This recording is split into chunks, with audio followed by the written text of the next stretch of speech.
We have been reporting that the president, and he's been talking about it with reporters, that the president has filled out written answers to the questions that were provided to him by the special counsel's office. It was unclear when he was going to submit them to the special counsel's office. They did say before Thanksgiving. We do have reporting right now that NBC News can confirm that the president's answers have been submitted to the special counsel's office.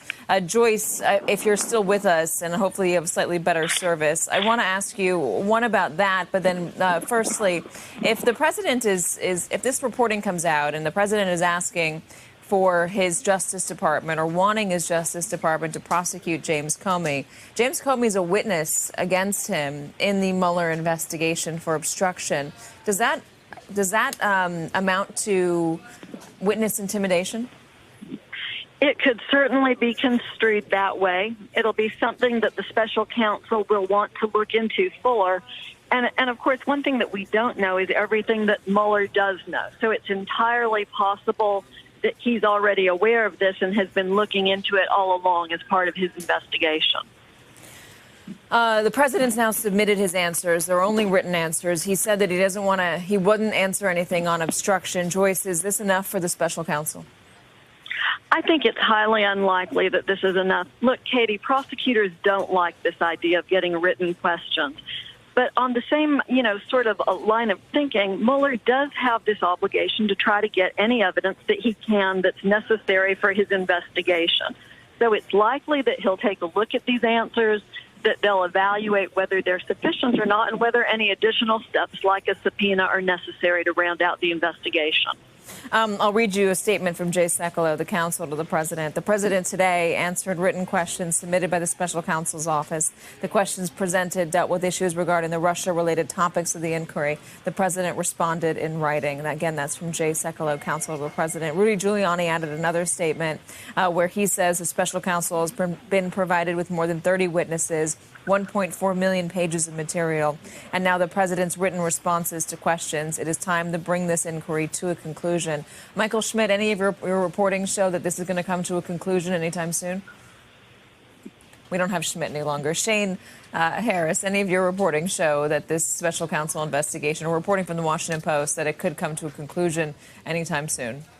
Well, I don't know how soon, but I think we all feel that this is kind of entering a final stage at this point. And certainly the president's written questions, our understanding, was something that the special counsel obviously did not have and was trying to lock down. And I think there's always been a sense that once that was completed, we'd be moving into that final phase. Now, of course, there's still the question of an interview.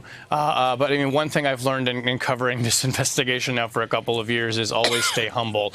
You never know exactly where Mueller's going to take it next. But I would say this feels like it's coming nearer to the conclusion. It doesn't feel like we're in the middle of this investigation anymore. Ned, court reporters have been staked out at the clerk's office down there in D.C. for the appellate courts, and they've been watching as motions get filed. There's one subpoena, there's one sealed set of filings that they've been keeping an eye on. There is also another filing today that has been sealed that people are interested in. What is your feeling about, and your, I guess, educated guess about what we could see soon and what might be on the horizon?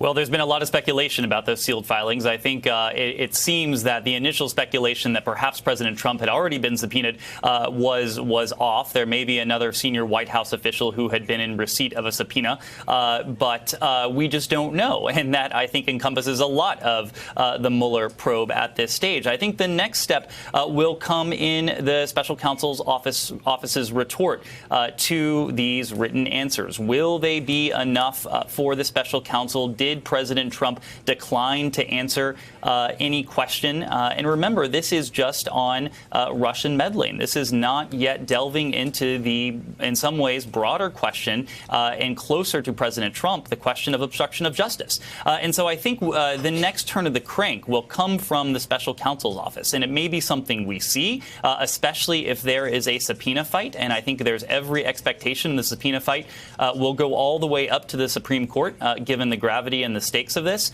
or it could be something that goes on in private, in sealed filings. And with so much about this investigation at this stage, Katie, we just don't know.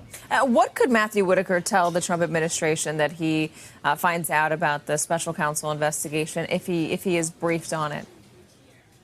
Well, so Matthew Whitaker, in addition to being in charge of every major investigative step that the special counsel now wants to take, as Michael Schmidt was alluding to, Matt Whitaker could well have been briefed on the grand jury testimony, for example, what the special counsel's office has uncovered, intelligence information that was provided to the special counsel's office by the CIA, by the FBI.